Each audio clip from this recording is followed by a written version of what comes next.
Don't you wonder what these kids are doing or what they're thinking? Well, welcome today to our fourth episode of the Art of Advocacy show. I'm Charmaine Tanner, an advocate, parent, and author of the #1 best-selling book, The Art of Advocacy, A Parent's Guide to a Collaborative IEP Process. Today we're going to be talking about behavior and how all behavior really is a form of communication. We'll cover three main points. One, how to figure out what message your child is sending you with their behavior. Two, what needs they have that aren't being met. And three, the importance of positive supports. I remember when I was a second grade teacher, and one day we were all lining up for lunch and the kids were hungry and I had to go to the bathroom, so we were all wanting to get out the door. When I looked over, I saw one of my kids dumping out dirt from one of our classroom plants. Now my first thought was to say, "Stop dumping that dirt all over the carpet." But instead, I asked the question, "Nate, what are you doing?" And in his little second grader voice, he said, "I'm getting my lunch money." And I said, "I didn't know you buried your lunch money in the dirt." He went on to explain that he had seen pirates on TV burying their treasure, and that's what he wanted to do. Now, it would have been easy for me to think Nate was making a big mess for no reason. However, by taking a minute, talking to him, and asking some questions, I found out the real reason for his behavior. He buried his lunch money for safekeeping. So instead of just reacting to our kids' behavior, we need to know what their reasons are for doing what they're doing. Now, sometimes that message is loud and clear, and we can figure it out pretty easily. But sometimes the message isn't so clear to us, and we need to dig deeper to see what our kids are trying to tell us. One thing we have to remember is if adults only pay attention to behavior that they can count and time and track on a graph, most likely they're going to miss the true message that the student is trying to send us. So if a student pushes a peer in the lunch line, the message they might be sending is, "I'm tired of you making fun of me." If a student crumples up their math worksheet, it may not be an issue of compliance. They may be telling the teacher they're bored doing math sheets every day. I found so many times that kids are trying to tell us one or more of their needs aren't being met. And we don't want to push kids to the point that they have to act out in order to get their needs met. So let's look at the 5 basic needs that we all have: survival, love and belonging, freedom, fun, and power. The first need that we need to make sure is met is our basic survival needs. When kids come to school hungry, with no winter coat on during a cold day, or tired because they're trying to sleep on the floor of their aunt's crowded apartment, it's going to be challenging for them to be attentive and learning at school. The second basic need that we all have is to be loved, appreciated, and to know that we belong. If a student is not getting this need met, chances are they'll show this through challenging behavior.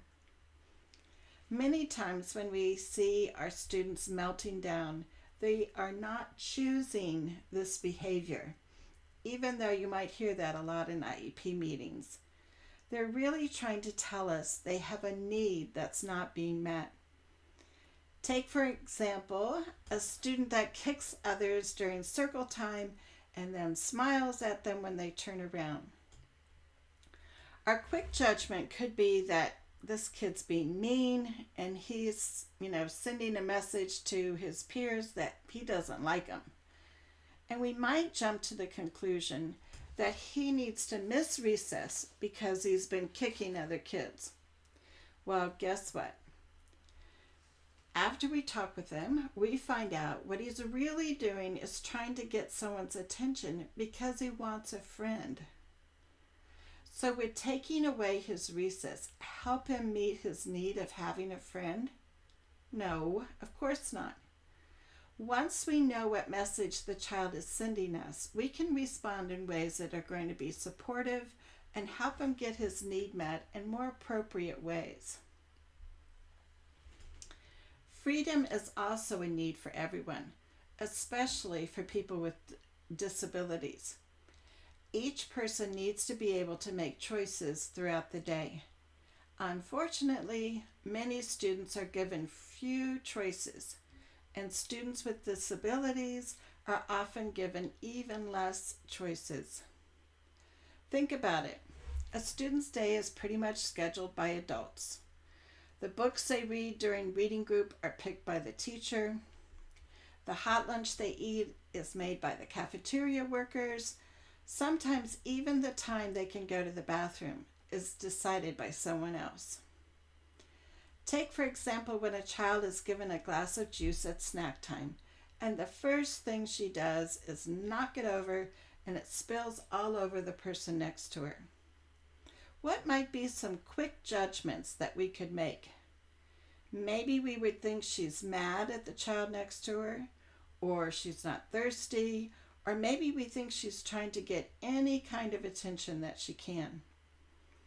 If we take the time to talk with her, we may find out that she's tired of drinking that one kind of juice all the time, and she only wants some different juice. So the message may very well be, I need a chance to make choices.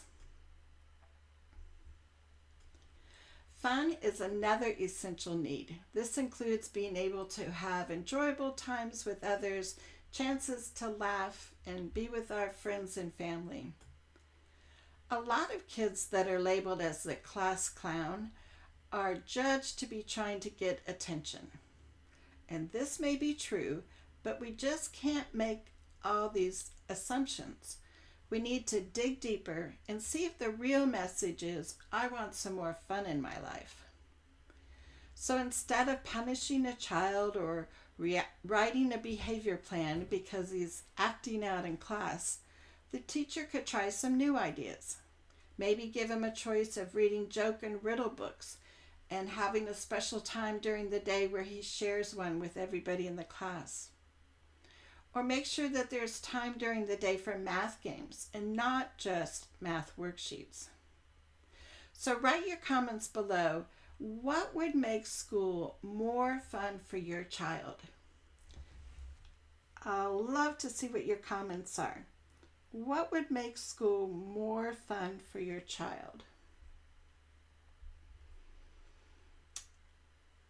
And afterwards, I think a lot of people will enjoy reading your comments, so thanks for doing that. Another need we have is to experience power, to be successful and important. It's very challenging to be successful if we don't have the other needs met that we've talked about. So when we want to make sure that our kids have their survival, belonging, choices, and fun needs met first.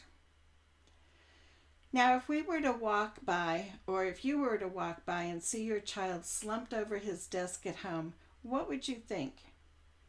You might think he's tired, or maybe you'd think he's trying to get out of doing his homework.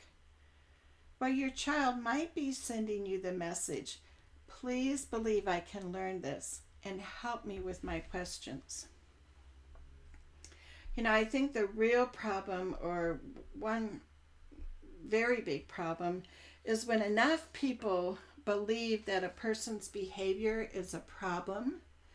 This can lead to the perception that the person is the problem. And over time, that person sees himself as the problem. We want to make sure that we take the time to understand the context of the situation and what the child is communicating to us through his behavior. You want to see a person's behavior in the context of the whole person in their environment instead of seeing the behavior as a result of the person's disability label. So we can look at what the teacher does or how the environment is set up and what needs to change at that level so the student can have his needs met.